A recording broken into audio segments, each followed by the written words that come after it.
c'est ça. Oui.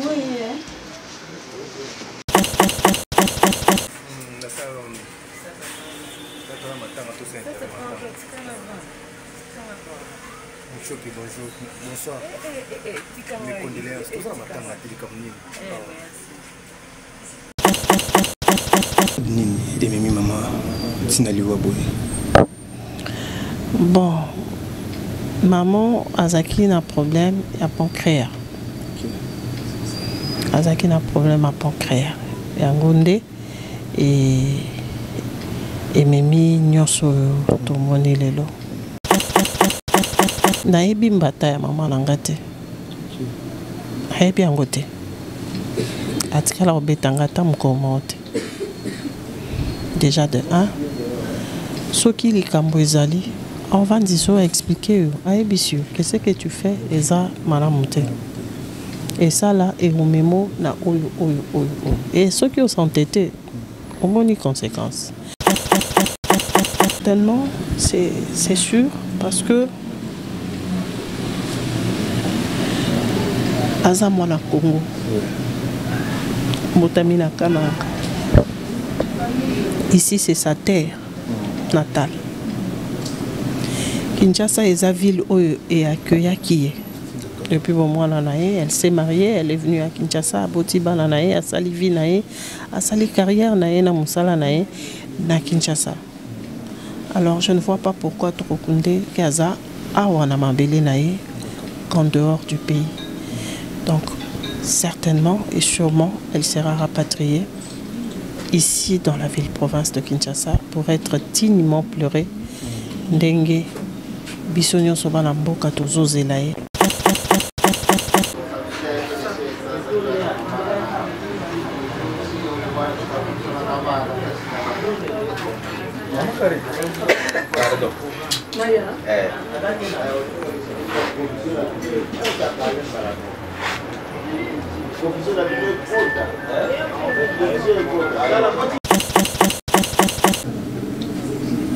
On a une grande famille qui est le groupe Salongo, qui déjà nous soutient d'une manière ou d'une autre. On a une structure au Tobengaka, les petits-enfants de Chitengesana. Nous nous soutenons déjà. Alors, je ne sais pas si les autres artistes basent nouvelles, Tosoki, Nano Bazuite.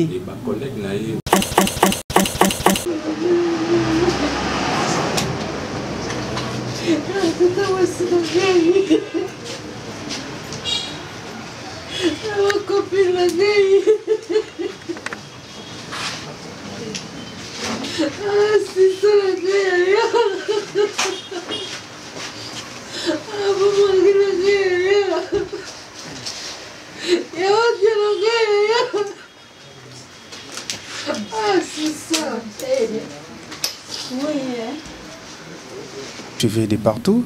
En tout cas, merci beaucoup. On a fidélité, confiance pour Pessara Bisso. Bon, on a déjà une image, comprenez-nous. Tout ça, bon, on a matanga. Maman Nabisso, grande sœur Nabisso. On a écouté Kabisso depuis hier. Maman Bolingo, il y a groupe Salongo.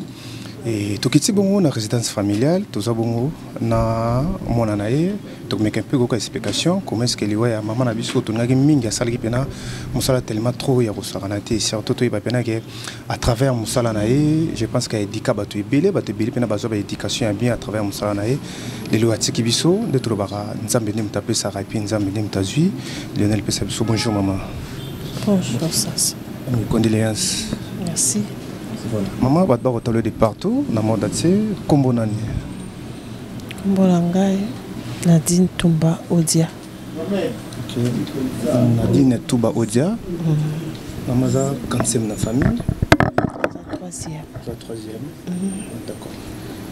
Vous avez troisième na famille ba botipino boni maman. Un petit biso 5. 5. OK. 3 filles, na 2 garçons. 2 garçons. Bon moi ma casse tebi que ça moi pas si mais songa bande ko ba otala de partout. Vous avez 5 ba botipino, 3 filles, na 2 garçons. D'accord. Voilà. Maman atiki biso aza mutu mukete na mboka oyo. Aza penza mutu munene. asali pe bongo na rata RTNC à l'équipe na rata groupe Salongo aux apena groupe ya monene pena esongi pe bandeko ebele pena bandeko ni bayeba maman zo kitan na malade comment? Oui, effectivement, maman Oumela qui vraiment la maladie à Oumeli. Okay. Parce que avant diagnostic naé, les acquis depuis 2023. Ndé abandaki, moi pas malaise. Donc surtout 2023-2025, a sali à peu près 2 ans, 2 ou 3 ans. Entre 2022 et 2025, donc 3 ans. Depuis ba malaise, na diagnostic, tu as qu'est-ce qui se passait, donc 3 ans. Malade nini et mimi maman tinaliwa boy. Bon, maman Azaki n'a problème à pancréas. Azaki n'a problème à pancréas. Et Angonde et mimi nyonso tomoni lelo pancréas. Ba souvenir ne nous garder maman bien que souvenir déjà mon toya obimiso déjà na mokili. Les souvenirs nous ont gardé le maman tiki biso. Souvenir eza vie mobimba. Vie nanga mobimba eza marqué na ba souvenir nae aza maman pas n'importe lesquels kaka ndenge kombo na ye ezalaki kaka kombo oyo bapesaki ye atiseki sana ya bolingo. Ma mère avait beaucoup d'amour, surtout pour na bana na ye kaka pour na bana na ye te parce que maman na biso azaki maman ya bana ebele, peut-être kabimisaki 5 na libumu na ye, mais oyo ye abokolaki na ndako na ye c'était plus de 20. Donc lelo soki na koloba je dirais toza à peu près 20 bana oyo yé a bokolaki. Alors les souvenirs, il y en a beaucoup, c'est toute une vie. Naebi mbata ya maman nangate. Naebi angote. Atikala obetangata mkomote. Déjà de 1 soki likambo ezali on va dire expliquer aebisio qu'est-ce que tu fais eza malamonte et ça là et au mémo na oyo et ceux qui ont s'entêté ont une conséquence malgré conséquences wana maman abiso azalaki maman ya ba cas difficile. En fait bana nyonso ya ba récalcitrant bana nyonso ya difficile na famille bazai kotinda bango mingi et pas maman. Pas parce que Azaïko chuchotait bango, pas parce qu'Azaïko beta bango, mais seulement parce qu'elle avait une manière à elle et à co-éduquer bana wana peu kozoni sabango nanzela. En tout cas baza est belé so ki botali na mkola liboso il y avait un tout petit peu bateau baza ki wana c'était beaucoup plus bano ya bokola ki nanda kunae parce que mutu na mutu Azaïko lela selon oyoye azwaki na maman. Donc c'est un peu ça. Mutuna mutalela ki na oyoye azwaki, c'est-à-dire nga babwaka kinga yo ozwaki ngai ngai babengana kinga yo ozwaki ngai ngai basala ki boyo yo ozwaki nga. Donc c'était un peu ça. Maman biso baza obenga e semba bilokota. OK. Ndako na biso baza obenga ngo basora. Bango bana bazayi obenga na bana mauvais temps basora. Pourquoi? Parce que bazaki bana ya famille libota mobimba de part et d'autre na bana ya baninga na bana ya quartier bango nyonso bazayi ko se retrouver na kati ya ndako wana. Pourquoi? Parce que azaki ko rejeter moi na mon côté. Au contraire azaki ko lakisa bango que oyo yo zo sala okoki ko futa yango lobi na ndenge ya mabe, alors il vaudrait mieux qu'on change ndenge na yo ya ozalela pour que demain tu sois quelqu'un. Et la plupart ya bana nyonso ya bokola ki na ndako na ye en tout cas lelo ba se retrouver na ba situation est bien. Donc alors ça là, ce sont des souvenirs qui ne peuvent pas quitter aussi facilement mutu na yo. À savoir que ndaku na bino ezaki na pléthore ya bato. Batongo parfois baza ya famille na binoté, mais on vous traite de la même manière, c'est comme si bazaki bano ba bimi na libumu na ye. Donc c'est un peu ça ma mère.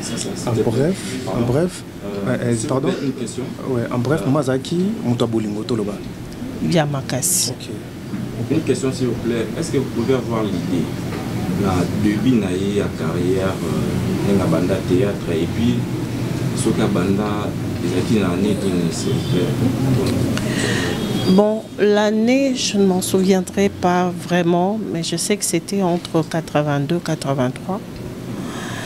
Je pense que d'après histoire, ezalaki sur invitation, il y a Mansevani, Papa Naonchide, qui était ici avec tous mes frères et sœurs au Baza, Libana et Yamboka, Mansevani. Donc c'était sur son invitation parce que groupe Salongo Esaïe Koya ko presté mingi et pas la biso là où on était dans la foule. Et alors comme elle était là, on a eu à la voir et c'est Pela qui n'a présence naïe, c'est alors qu'on l'avait invitée. Elle avait fait ses débuts, je crois, en 82 ou 83. Donc c'est un peu ça. Voilà. Merci beaucoup maman. Bonjour Miling, elle a déjà pour un rapatriement naïe. Est-ce que Korikoya qui chasse ça? Bah nous bilé bah vous avez commis tout ça pour un yango déjà parce que azabe na ba fan, awa ba collègue bilé ba ça qui ne musala. Certainement, c'est sûr, parce que Azamwana Congo, Motamina Kananga, ici c'est sa terre natale. Kinshasa est la ville où est accueillie qui est. Depuis bon mois elle s'est mariée, elle est venue à Kinshasa, à Botiba Nanae, à Salivi Nae, à Sali Carrière Nae, na Musala Nae, na Kinshasa. Alors je ne vois pas pourquoi Trokunde Kaza a Wanamabele Nae qu'en dehors du pays. Donc certainement et sûrement elle sera rapatriée ici dans la ville-province de Kinshasa pour être dignement pleurée. Ndenge Bisonyo Sobana Mboka Tozo Zelae. Pas seulement nous, ses enfants, mais Bana Nyonso, Oya Chuchutaki, Oya Lingaki, Bana Nyonso, que ce soit biologique, que ce soit artistique, Bana Nyonso, Bazo Zelae, peuple congolais Nyonso, Oyo Ezo Zelae pour et Pesae, ba honneur Oyo à mériter. Nabandeko, Balingaki Moussala et Maman Boli. Azana ba fan tellement belé tout le monde a décrit, bat bazo lele na ba commentaire. Est-ce que vous avez un message en plus à Bango, sur bazuli bakoro talayo? Message, je l'ai toujours dit, parce que une fois, na maman le qui n'anga na bengaka batunyo sa théâtre, ba maman le qui banoko, mes oncles, mes tantes, abenga bango banoko parce que ma maman était dans le métier. Avec Karine Pala, j'ai eu à faire une émission. Et ça qui kala. Nazaï koyebi sa maman le kinangai. Que musala théâtre eza musala ya buzobate, eza musala ya débaucheté. Parce que moi j'ai vu ma mère collier sa biso na mbongo ya théâtre. J'ai vu ma mère kotangi sabiso na mbongo ya théâtre. Aujourd'hui, moi, si je peux me dire intellectuel, c'est à cause ya mbongo ya musala wana. Vous n'êtes pas obligé ya musala buzoba parce que c'est le théâtre. Non. Quand tu es belle, tu es belle. Quand tu es beau, tu es beau. Ce que prestaka malam, les gens vont t'apprécier selon la qualité de travail que tu fais, selon le message que tu divulgues aux gens, selon conseil oyoyo pesa na batu, c'est que tu donnes aux gens. Et ça te ce qui otiki nzoto libanda to otiki makolo libanda to otie ba bijoux 90 na nzoto nde bamoni yo. Non. C'est un travail comme tout autre travail parce que malwara musala azobe ezalaka te. Musala ya facile pe ezalaka te. Jouer un rôle to co-incarner mutu ezalaka facile. Alors on a vu tous ces grands du théâtre de chez nous le faire sans pour autant bakendenzela mabe, sans pour autant basala mabe, parce que déjà nakoyeba biso na bino toyebana kité toyebana te. Personne ne savait que maman Boli azali na bana mikolo. Personne ne savait que maman Boli azali na bana pe oyo ba tangi ba classe ba silisi. Mutoye ba quitté. Pourquoi s'exposer? Pourquoi s'exposer alors que Lobi Azalaki? Aujourd'hui, moi j'ai dit, ma mère meurt dignement. Parce que na oyo nyonso yo ngana zo comme témoignage, que ce soit dans sa famille, que ce soit au quartier, que ce soit na ba fan nae. En tout cas à 90% ils a positif. Alors je me dis bravo maman. Bravo l'artiste, surtout bravo maman parce qu'il y a eu ça qui biso sonité. Imagine so ka sala ki neti ba o ba sala lelo. Ngai nazana soni ya ko sala liboso na bino. Peut répondre à ma question na bino. Mais tellement que vie naie ezalaki bien. Aujourd'hui, je n'ai pas honte de dire à ma mère bravo. Je n'ai pas honte de dire merci maman. Je n'ai pas honte. La kotombola e likolo ya ba maman nyonso. Parce que alingaki biso, akolisi biso, atangisi biso et kaka na musala wana o ya mukie lelo bato bazo négliger. Musala wana o bato lelo bakomi omona ngo soki ndenge nini kaka na musala wana nde alesaki biso. Et surtout que dans ces temps-là, ça ne payait pas beaucoup hein. Ça ne payait pas beaucoup. Mais elle avait fait un effort d'éduquer ses enfants kaka na musala wana. Alors si j'ai un message à dire à naba noko nangai naba maman leki nangai, parce que je vous considère comme tel, respectez ce travail parce que ce travail est bimisi bisobato. En tout cas, merci beaucoup. Tu as autant minité parce que nous avons un moment où tu as le bisoté, mais le coup la maman a dit que tu as grande artiste yambo qu'on a surtout bande ko ba ko linga ba yo kapete témoignage na maman ko fina âge. Maman a Koufina 67 ans. Elle aurait eu 68 ans le 19 novembre. D'accord. Bando ça bino comment na bo jeunesse na bino bozana maman star za na kombo na mboka oyo. Déjà Esaïo dépend de la parole. Okay. Pour ceux qui nous connaissaient peut-être dans le quartier, Batoubaye Baki, moi Matomboli, parce que je me souviens, j'étais encore très petite dans mon Soussou.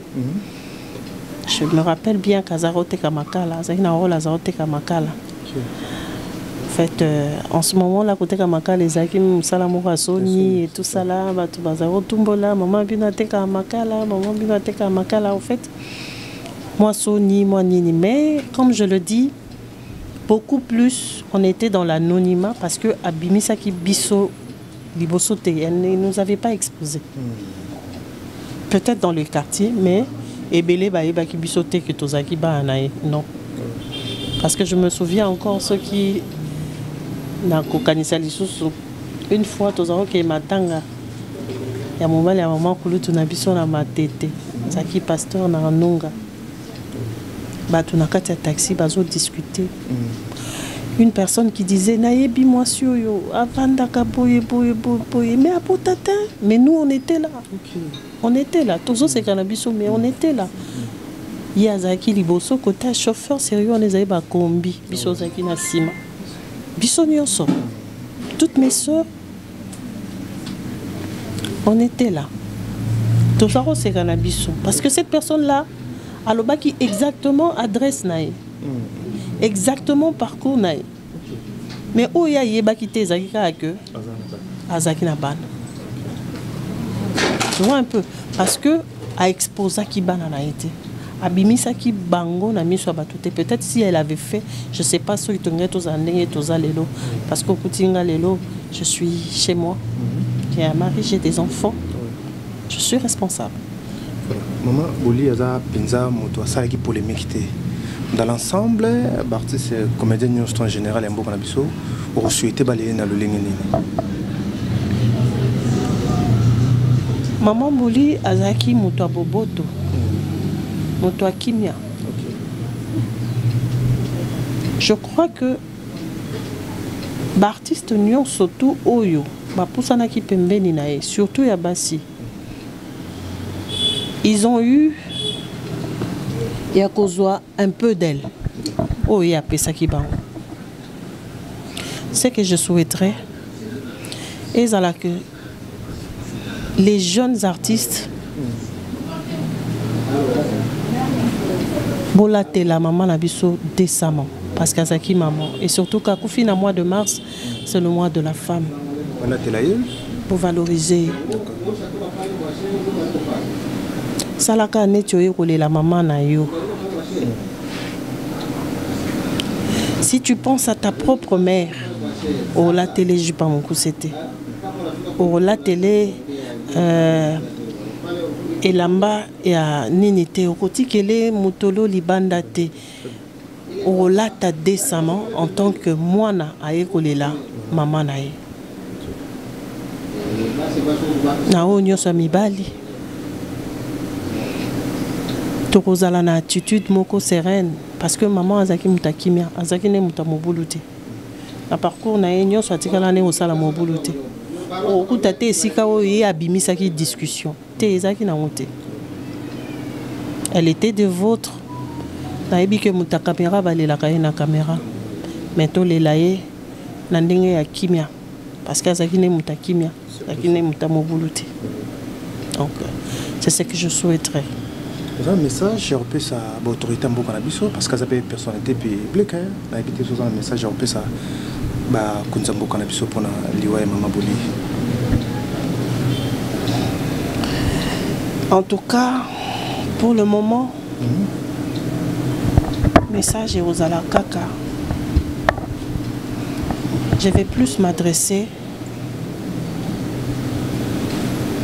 au président de la République. Je lui dis un grand merci. Parce que maman Oyaza Pembeni Nae, c'est une mère. Asunga Kibiso. Un parcours Oyo. En ces temps difficiles, Azwa Kisango. Topusana Kipembeni Nae, Ayamba Kibiso. Elle nous avait beaucoup aidé. Alors je dis merci. Je ne veux pas être ingrate parce que je ne laisserai jamais, maman, tu nous as beaucoup aidé. Parce que grâce à yo, maman, on a pu gagner une année de plus. Na vie à maman Nabiso. On a gagné beaucoup d'amour, beaucoup d'affection et surtout, on a vécu avec elle dans le dernier moment quand elle ne pouvait plus parler. En tout cas, on a été avec elle pour gagner une année seulement grâce à toi, maman. Merci. Madame, s'il vous plaît, une dernière question. On voulait savoir si vous avez un soutien à l'artiste. Est-ce qu'il y a reçu un coup de fil, un message, une alliance à l'artiste comédien? Bon, à cette question-là, je ne saurais pas répondre. Ceux qui sont informés, je ne sais pas. Je ne saurais pas. Mais déjà, on a une grande famille qui est le groupe Salongo, qui déjà nous soutient d'une manière ou d'une autre. on a une structure au Tobengaka, les petits-enfants de Chitengesana. Nous nous soutenons déjà. Alors, je ne sais pas si les autres artistes basent nouvelles. Tosoki, n'a nous basent vite. Ah que oui. Tu as trouvé Karine est là, non? Le président Azali, Cordon Azali, Massassi Azali. Maman Nangawa soutenakanga chaque jour. Père Bip, Azaya Groupe Salongote, Azaya Nzoe. Elle me soutient. Il y a Maman Boka qui me soutenait aussi. Il y a le groupe Nzoe, qui est aussi de la RTNC. Donc c'est-à-dire le soutien, on l'a chaque jour, on l'a eu chaque jour parce que à chaque fois à chaque fois que tu fais un pas, c'est quelqu'un qui t'appelle pour envoyer Baba Nouvelle. C'est quelqu'un qui t'appelle aux nouvelles, qui veut savoir comment ça se passe, à Salindengenini, à la Moukindengenini. Mais c'était chaque jour. Oui, c'était chaque jour. Merci. Le groupe Salongo et le groupe Nzoe. Plus maman. Plus maman. Merci beaucoup. Pour assister la famille, Bandegouba au talent de partout, mais quand on peut expliquer biso comment on a ni pieux à nani. Ngai kombo nanga orchidée Masevani. Nae awa eza vraiment matanga na biso. Po ya kufi aza mama nanga, aza tante nangai paternelle, donc naza émotionné, naza makambo na émotion moko vraiment, mais naza mingi te ya koloba. On a pas souvenir aux gardés, il y a maman Bouli, atiki biso. Naza na ba souvenir ebele pour la maman Bouli, mais na koloba vraiment mingi te, bo comprendre nga. Azalaki mama moko, azalaki okabola te, mwana nyonso epa nazalaki mwana. Nakoki pete ke boye te. Biso kutu tobandaki kobenga ye mama te. Tozalaki mingi na kombo ya 600. Bien bolingo. Lokola ngai na bando benga ye ka mama bolingo. Akomaki lokola camarade, maman. Donc côté à bana akoma mwana, côté à ba mikolo pe akoma mikolo. Donc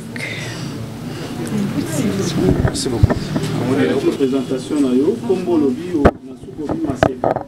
Est-ce que vous pouvez rappeler des sous batu kombo wana parce que toujours reconnaître un peu kombo wana na niveau RTNC avec nani puis ebimi na poteni papa na yo to aza.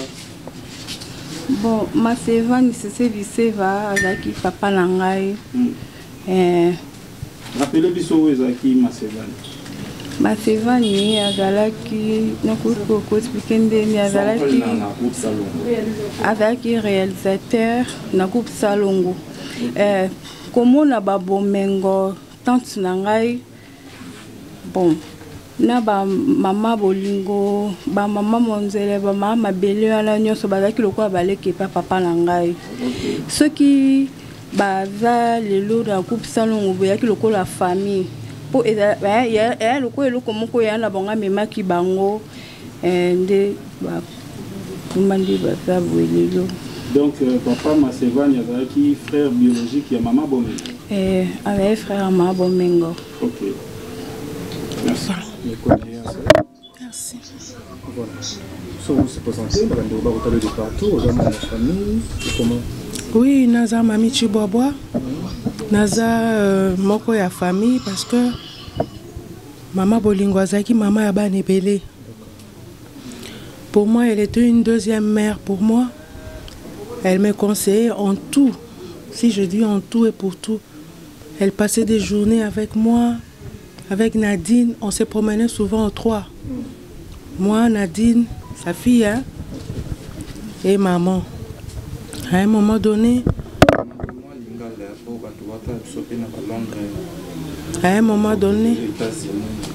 ok, à un moment donné, ceux qui Tozo Tambola na Musala, en fait, je me présente, je suis Mami Chiboboa, je suis l'animatrice de l'émission Libala Bosembo, la RTNC. Alors, maman Bolingo, c'est une mère pour moi. Abengaka est toujours tata moi aussi. parce que c'est une cousine à mon père. C'est une cousine à mon papa. Alors, elle était aussi une maman, une deuxième maman pour moi. Elle nous a encadrés en tout.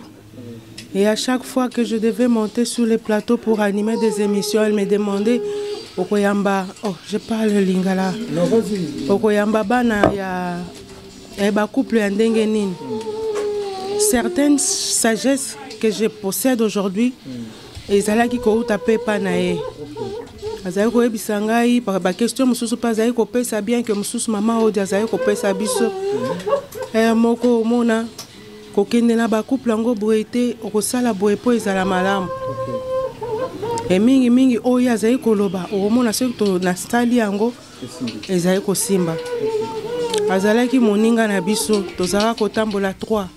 Ngai Nadine comme na utai koloba ngai Nadine na ye akoya kozwa biso na ndako toke musala soki musala esili aye azongisi biso na bandaku tiye pa zongi ndako na ye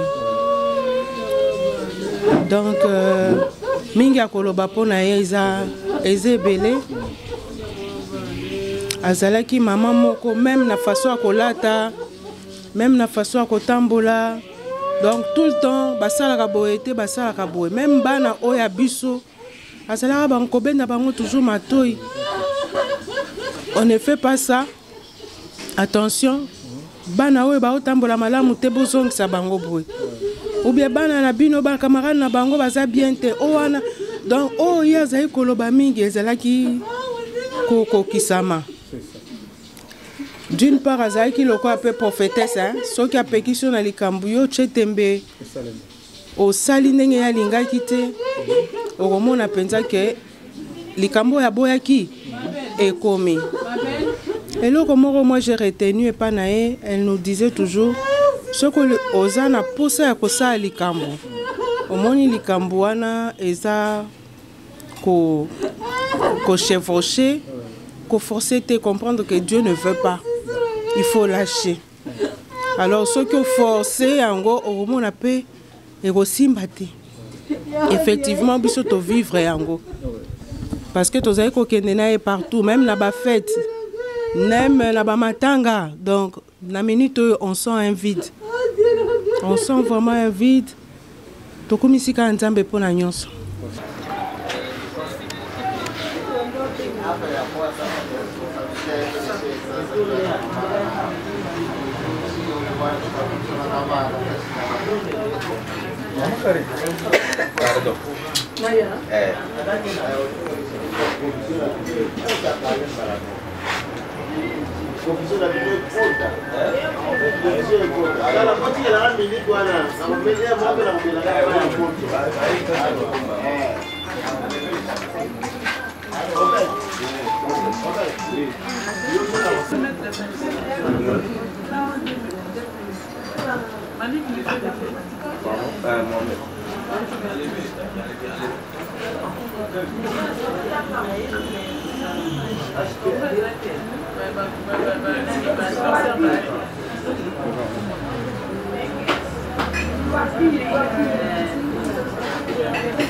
So uti côté na bino alobi ndalima na sens